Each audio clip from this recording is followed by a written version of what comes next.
Hello and welcome back to another episode of WJ Live. I'm George Upper. Glad to have you with us. I'm joined here today by the intelligent and articulate Deborah Van Kempen. Were you wondering which one of you I was talking about? I was. I was hoping it was me. But. And the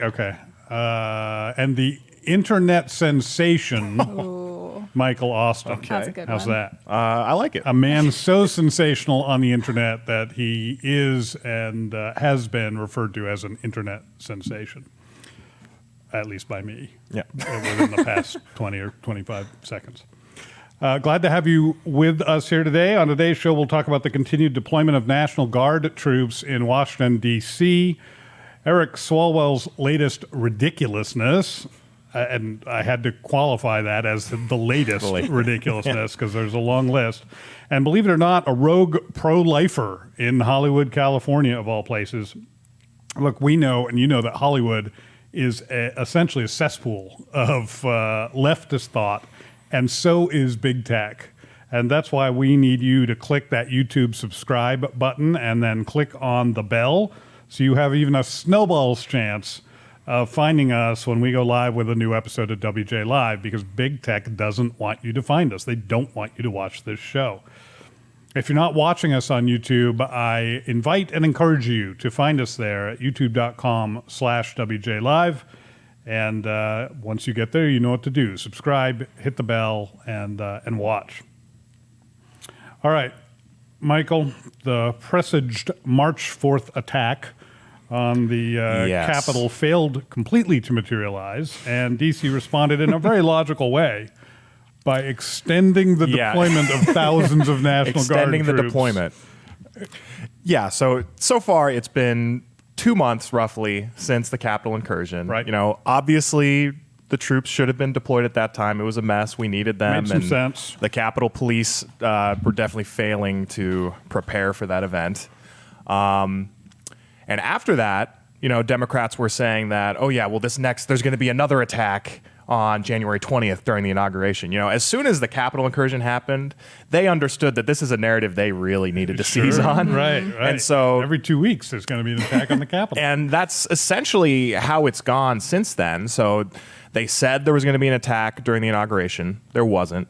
Next, they said there was going to be an attack on March 4th because there were some anonymous QAnon supporters that were saying that this is the day that Trump gets reinstituted. That's the historical inauguration day, Yep. right? We haven't done it on March 4th in quite some time now, but back in the day when presidents, at least theoretically, might have had to travel, you know, by rail or horse or whatever from wherever to be inaugurated, they needed extra time, and it was given to them by the Constitution. But so, you know, in the fear that March 4th was going to be a big attack, the government decided, hey, we're going to keep troops there through March 31st, just in case. I don't know. I guess they're a little late showing up. 27-day long attack, maybe. Yeah, They something needed some like time that. to travel too, you know. Attacks sometimes take a while to get going. Yeah. So And we know, and you know, Chris Golden put out a commentary piece on this for us, and he noted that actually it was pretty well known among a lot of authorities that there was not going to be a problem on March 4th,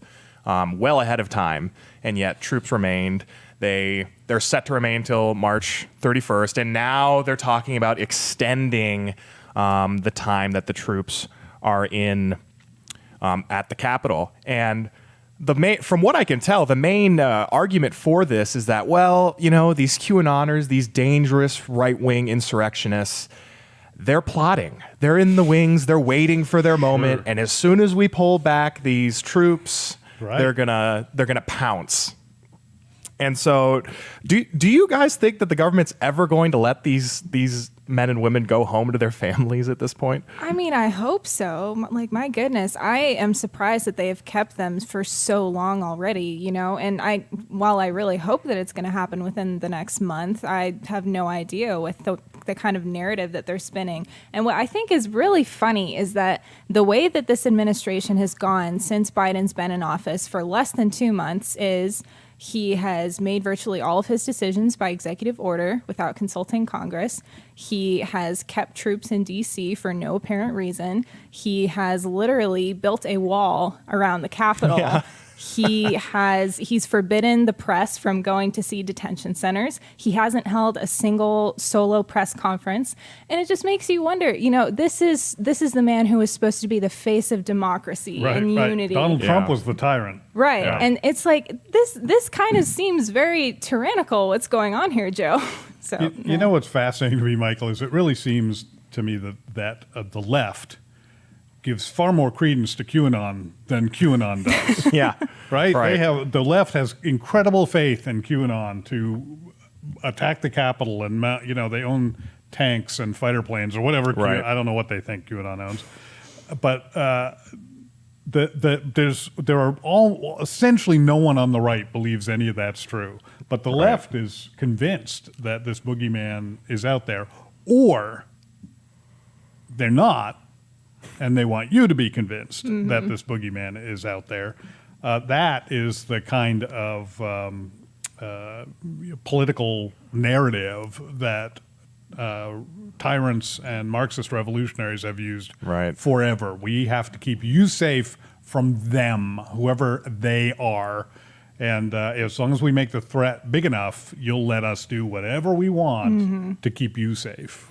And because they keep moving the goalposts like this, like I don't know what it's going to take to actually, push them to send the troops home. Do you guys have any idea like what could possibly happen? Will it just be inevitably like if they do this long enough, people will just be, okay, now you're getting ridiculous. Nothing's happened for half a year, so. I mean, haven't we reached that point already? And, yeah. And haven't we reached that point with regard to a lot of democratic policies, not just this one, where we should, a long time ago have pumped the brakes and said, okay, come on, guys, let's get real. And how many trillions of dollars have we spent on the war on poverty with literally zero effect? I mean, at some point, you would think somebody would wake up and say, this is ridiculous. Yeah, you could say there's been several measurable negative effects. Exactly. So I don't think the Democrats have a great track record. And even that's not fair. I don't think politicians have a great track record of saying, this is reasonable, and past this point we won't go. Yeah, they don't know what the word means.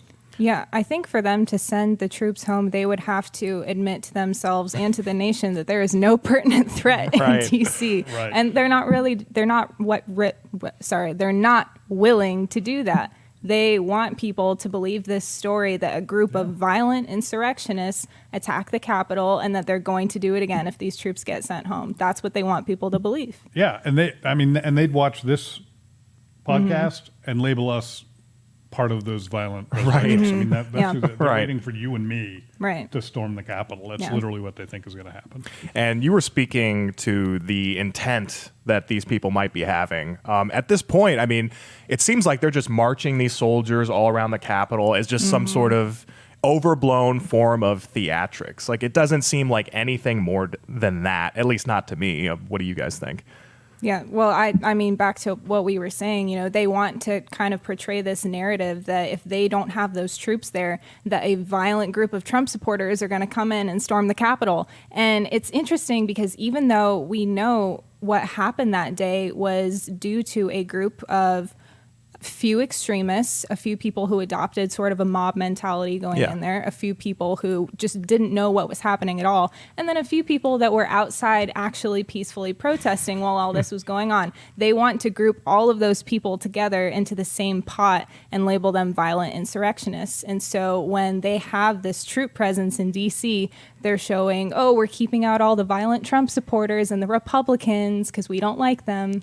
That's and we have seen federal agencies accost members from all three of those groups, even the peaceful ones, since then. So yeah, it comes down to me to the typical Democrat dilemma in my mind, which is I am forced to decide whether I think they are more dumb or dishonest. They're either so criminally stupid that they think this actual threat exists, or they're so cynical that they're willing to pretend that exists for their own purposes. Flip a coin, dumb or dishonest. Both. Is it possible they're both? That's probably the way I'd vote. Yeah. Yeah. And there's one particular politician that sort of exemplifies the The dumb or dishonest? the dumb or dishonest both. dilemma. Yeah. And in this one, I definitely would say both. And speaking of political theater, really. Yes. So Representative Eric Swalwell, everyone's favorite California Democrat, has filed a lawsuit. Although that's a list, isn't it? The Democratic Yeah, you've got a few. representation from California. Holy cow. Eric Swalwell has filed a lawsuit against Donald Trump for causing him severe emotional distress. This is the House impeachment manager accusing Trump of causing him emotional distress. This is I won't You go can't into make this stuff up. No, I can't. This feels like a South Park episode. I won't go into details because they are ridiculous. Basically, the claim is that Trump and a handful of others incited the Capitol incursion on January 6th. It's the same old canard that Trump was already acquitted of by the Senate during his second impeachment. And the Capitol incursion, in turn, then made Eric Swalwell wet his pants or something. I don't know. Severe emotional distress.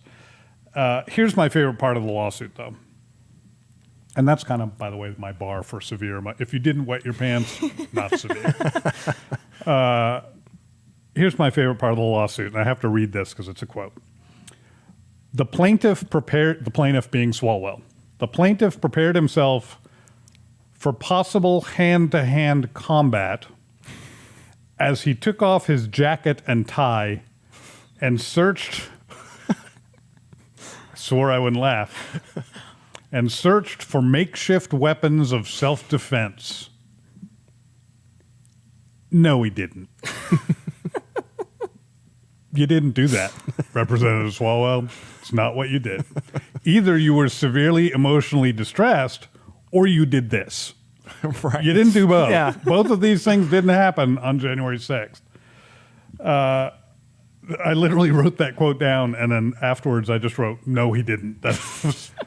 It's just so completely unbelievable to me. Yeah. So what do you guys think of this lawsuit? Will this go anywhere? Is this just more political theater, as we've been talking about? Man, from that description, it sounds like Swalwell wants to kind of take the lead on those Gerard Butler movies where he's always defending the president. Like, BA. Last Action Hero, Yeah. Eric Swalwell. I would not pay money to see that. When it comes to Swalwell, obviously, I mean, this guy, theatrics is everything.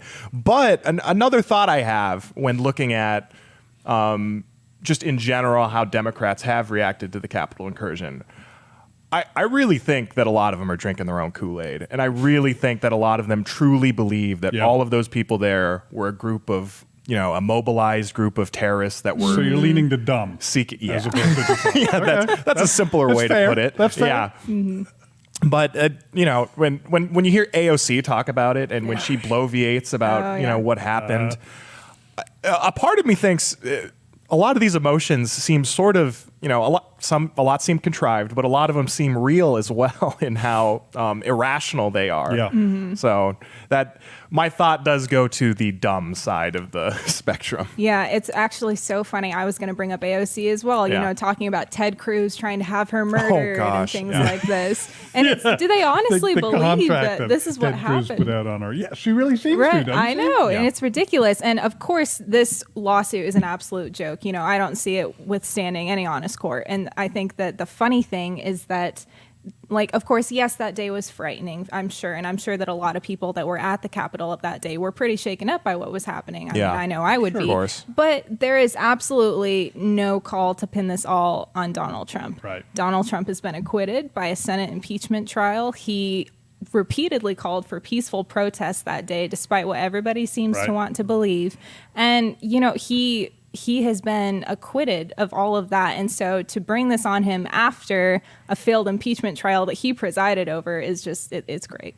Yeah, I can tell you what I think about this. But, we have some really intelligent and good-looking guy tweeted about this earlier. I didn't tweet about it. No, another one. Oh, A okay. different one. I think we might have that. I don't know why you're laughing, Deborah. Yeah. I'm There it sorry. is. Yeah. Yeah, when are we going to pull that up? Oh. This is what masculinity has become on the left in 2021. Lawsuits and claims of severe emotional distress week. This is I felt like Trump when I wrote that, but I could not write week. I mean, this is a leader in that this isn't just a representative. And that's a leadership position all by itself. Eric Swalwell was one of the impeachment managers. He heads up the Intelligence Committee, still does, I believe, if I'm not mistaken. This is a leader in the Democratic Party, and this is his response, a lawsuit for severe emotional distress. I just think that is, I guess instead of weak, I could have used sad, which would have been even more Trumpian and just as true. It is just as ridiculous. So Swalwell has lost a fair amount of credibility over the past year or so. Allegations of his close relationship with a woman who turned out to be a Chinese spy. We were talking about that a little earlier. The infamous gas passing incident during a live on-camera interview, which I am tempted to give him a pass on, no pun intended. On the basis of that kind of thing can kind of happen to anyone, except these are professional people who, I don't know how much media training he's had, but I'm pretty sure class 1 of media training 101 is like, don't eat chili just before the interview. I think that's covered. So anyway, he's a little credibility challenged. Does this lawsuit help or hurt him in the credibility department? Well, I mean, it absolutely hurts him. Of course it does. He has proven time and time again that he is a joke and he is a fraud. He cannot be taken seriously, with the way that he views our national security, with the things that he has done in his role, with the way that he views the government in general. He has proven that he should not be in his role. And while he is in this role, he continues to prove that he is just, for lack of a better term, an idiot. So she's going for dumb on this one too, apparently. Okay. These people are supposed to work for us. He's supposed to be working on finding ways to make the lives of his constituency better. Yeah. Instead, he's suing Donald Trump. Donald Trump for making him feel sad. So, that move definitely is going to hamper your credibility a bit. Yeah. All right, so we're going to continue talking about theater in just a minute, but before we do, this upcoming segment is brought to you by PatriotDepot.com. And we always hear during commercials, if you listen to a lot of talk radio, you'll hear that it's brought to you by our friends at PatriotDepot.com. We can actually say that. We know a lot of the people who work there. They are our friends. Patriot Depot supplies for the conservative revolution because they're our friends and because you are our friends and because we like nothing more than bringing our friends together. We've got a special deal for you. We've got a code, WJLive2021. Oh, look, there it is on your screen. If you go to PatriotDepot.com, you can use that code, WJLive2021, for 15% off anything in the store. Buy as much as you want, and you'll get 15% off of all of it. While you're there, they've got a great deal, 3 for the price of 1 politically incorrect calendars. These are fantastic. You probably don't need 3, but I guarantee you know 2 people who need the free ones that you're going to get when you buy the one you do need. So head over to PatriotDepot.com, use WJLive2021 as a coupon code, and get 15% off on us. And thank you to Patriot Depot for sponsoring us at WJ Live, powered by the Western Journal. Okay, Deborah, we've been talking about political theater. How about some actual theater? Oh, yes. All right. So I have a great topic for today. This one just really made me happy inside. Yeah. So we saw a member of the Academy Awards critics these are the people who view and critique the films that get submitted for award nominations like the Oscars. So this man's name is Keith Merrill, and he refused to watch a movie about a young girl who traveled across state lines to get an abortion without parental consent.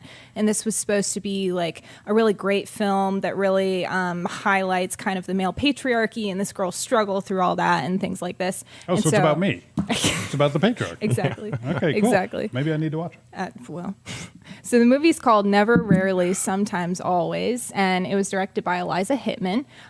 So apparently what happened was an awards publicist reached out to this film critic to ask him if he had viewed it, and, you know, I'm assuming just for any general hints as to what he thought.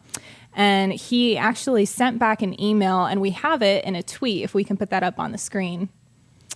So unfortunately, he did misname her. Her name is Eliza, but this is what he said. I received the screener, but as a Christian, the father of 8 children and 39 grandchildren, and pro-life advocate, I have zero interest in watching a woman cross state lines so someone can murder her unborn child. 75 million of us recognize abortion for the atrocity it is. There is nothing heroic about a mother working so hard to kill her child. And then I love he finishes it with a little, think about it. So, you know, I just thought that this was so refreshing. You know, many people could view that email as being offensive or hostile or whatever word you want to throw in there. But I just found it so great that he shared his perspective on abortion without having to put her down, without having to say anything demeaning Right. about her, Didn't but attack her. yes, but calling out abortion for what it is, which is an atrocity. And, you know, he actually gave some comments to Variety that I want to share really quickly because I thought that they were so good. So the filmmaker actually called him puritanical for that response. And this is what he said. I have been a member of the Academy of Motion Picture Arts and Sciences for 46 years. Puritanical, I go to church, pray to God, and believe in Jesus Christ. I embrace traditional values and believe in moral agency. I try to love my neighbors, hard as that is sometimes. Does that make me puritanical? Maybe, but if you knew me, you would need to take away the adjectives that give the word the negative connotation you intended. I'm not prudish, austere, stuffy, stiff, rigid, narrow-minded, bigoted, or fanatical. I am, in fact, quite the opposite. For me, there is nothing entertaining or inspiring about killing unborn babies. I chose not to watch Eliza's film because it legitimizes abortion. I don't watch horror films or movies with graphic sex or gratuitous violence or radical social agendas, lest Eliza feel singled out. I believe abortion is wrong in all but the most extreme circumstances. Not only wrong, I believe it is an evil and incomprehensible atrocity. So this just made me so happy inside because it kind of gives way to the fact that there are still some people left in Hollywood that are willing to stand up for One, things anyway. like this. Yeah, at least one. At least one. So, you know, we were talking about earlier how this is an industry that is so fueled by leftist ideals and by liberal perspectives. Mm-hmm. And so I just wanted to kind of put out the question, is there hope for Hollywood moving forward?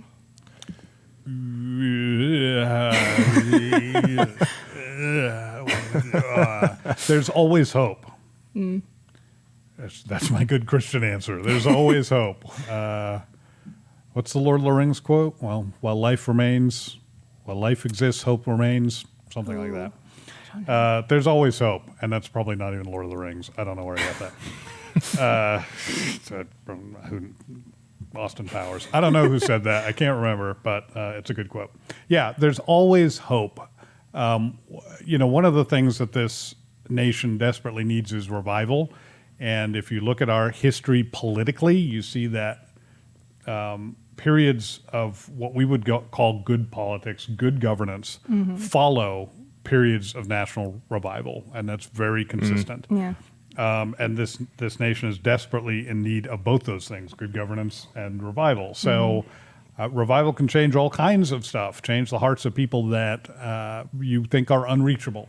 There's no such thing. There is no one who is unredeemable, and that includes Eliza. It includes whoever called this guy a Puritan. It includes everyone. It literally includes everyone. So is there hope? Yes. Is it the way to bet? No. But I am an eternal optimist. As anybody can tell you, I am cheerful and happy all the time. And it's just my sunny demeanor is a reflection of the optimism that wells up within me. Truly. Yeah. People keep laughing at me today, and I'm not sure what's going on, Deborah. You're just funny. Just your boyish optimism. Is that what it it is? Got to me. Boyish. Yeah, it tickled me, I Boyish. guess. Yeah, that's a word. I get Yeah. that a lot. I get Yeah. boyish a lot. Yeah. But for me, Is there hope for the Hollywood establishment? I think absolutely not. Is there hope for the film industry to start to move away from the Hollywood establishment? I think absolutely. That's a great dichotomy. And that's for, a number of reasons, including the rise of new media, including, more competition. We have the Daily Wire's creating their own film studio. But and speaking of the Daily Wire, Ben Shapiro has a lot of connections to Hollywood, and he talks a lot about how he often meets with Hollywood actors and producers and the sort in secret, because they do support his ideas, but they know if they were Don't wanna seen be with seen him, with him. They Yeah. can't their say it, careers yeah. would be gone forever. So I think a lot of those people exist, and as the system is currently constituted, they have really no mechanism of escaping without losing everything that they've kind of worked for. Yeah. So will that system in Hollywood ever recover from kind of the depths? I mean, not unless it gets totally deconstructed. And I think the way that's going to happen is you're going to start to see these people pull away from Hollywood and move into other film companies and they're going to find other avenues, more independent filmmaking. Yeah. As technology advances, independent filmmakers are starting to be able to compete with some of the biggest You can almost Hollywood do it on your blockbusters. phone now. I mean, that's Pretty the much. I mean, there technology are phones now there are movies now that are being made on people's Yeah. phones that are doing really well. So Yeah. yeah, I see all those things happening, and yeah, there's hope for a lot of people. There's hope for film. Hollywood, I don't know. There are too many circles deep in hell, I Well, think. I think your distinction between establishment Hollywood and film industry in general is really cogent. I think that makes a lot of sense to me, Michael. And that point about having another awakening, I think that's a really good point. And there's a lot of the way that avenue is going to be reached through culture. And I think film could play a big part. And there's a lot of people that agree we need a great awakening. And it's not just Christians. There's I think Douglas Murray, who's an atheist, is saying, yeah, we need a Christian great awakening because that kind of sets everything right. But yeah. Well, Andrew Breitbart is famous for saying that politics is downstream of culture, and I'm famous to the degree that I'm famous at all, which is not, for saying yes, but culture is downstream of religion. I've heard you're an internet sensation. No. You are once again getting the two of us confused. Oh, Michael. sorry. He does that all the time. It's Yeah, embarrassing. he does. And well, to both of your points, this is a man who was willing to stand up and speak out for what he believed in, like not behind closed doors. He was willing to do it in the Right. spotlight. And I thought that was so refreshing. And, it kind of brought me to the question, as Christians, what do we do about these ideologies that are kind of permeating into our culture and permeating the film industry? What can we do as Christian conservatives to stand up against this in our areas? Well, I think one of the biggest things is actually being brave enough to be open about your beliefs and to be, to stand up for things that are right and not be, the good Germans and not just be silent when things are going on. Because we know that the other side is fully willing to be 100% Right. vocal about all of their beliefs. true. That was a great point. Yeah. One real important key, I think, Deborah, in this kind of thing is education. It is understanding the issues, not just, and being able to communicate about them in a winsome way, not just reacting emotionally, angrily, which is very tempting in a situation like this. But not just lashing out, but being able to not react but respond, to actually have thought through your positions. Everyone has opinions, but not everybody has thoughtful opinions. Not everybody can defend their opinions. In fact, unfortunately, it's become increasingly rare. And that's actually why the Western Journal exists. It's why WJ Live exists, is to equip readers and viewers with the truth. That's actually our motto, to equip readers with the truth, Western Journal's motto. Because we want you, when you're sitting down at Thanksgiving dinner across from your crazy uncle or whoever it is, we all have that person in our inner circles who just has these insane liberal beliefs or leftist beliefs. I really should distinguish between the two. Yes. Leftist beliefs, but hasn't really thought about them. They've felt them. They feel them very strongly. I've members of my immediate family who feel very strongly about these issues, but they have not thought about them. And when I confront them with truth, they don't have an answer for it. They're not informed about their positions. They just feel them strongly. And I get that, because injustice exists in the world. And if you just say, well, injustice exists and I feel strongly about it, I got to do something about it. I totally get that's not an unreasonable response. But what are you going to do about it? Mm-hmm. And is the thing you want to do about it actually going to work? Yeah. One of the distinctions that often is drawn between conservatives and leftists is that conservatives care about what works. That's what matters, what's effective, and leftists care about intentions. What are you trying to do? And whether it's effective or not is irrelevant. And that's we're going back to dumb again. That just it doesn't make any sense. Good intentions are as you may have heard, what the road to hell is paved with. So our mission is to equip people so that you and others like you can talk about these sorts of issues in an informed way and maybe change a mind or two, or at least get, just like he said, think about it. Just get somebody to think about it. If you can get people to stop feeling and start thinking, you can start winning hearts and minds. And that's how it works. You can help us with that mission. It's not that hard to do, and it's not even all that expensive. I invite you to go to www.westernjournal.com/join.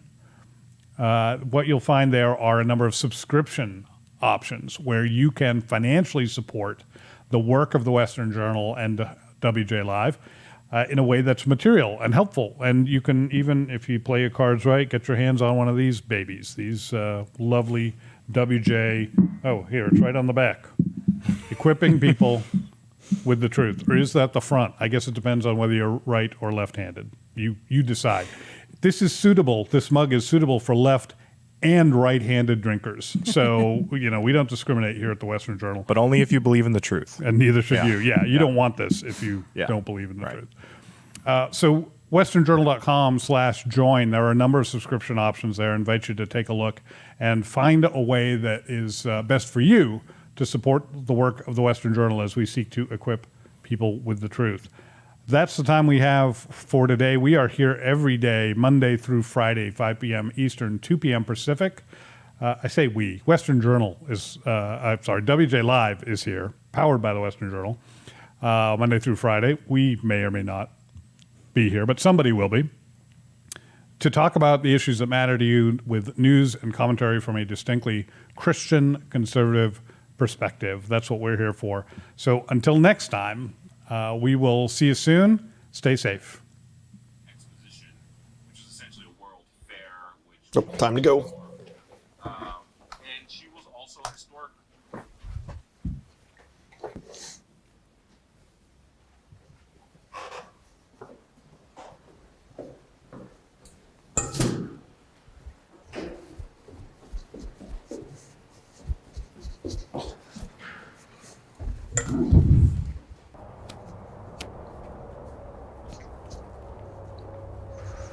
Oh, they got an audio version too.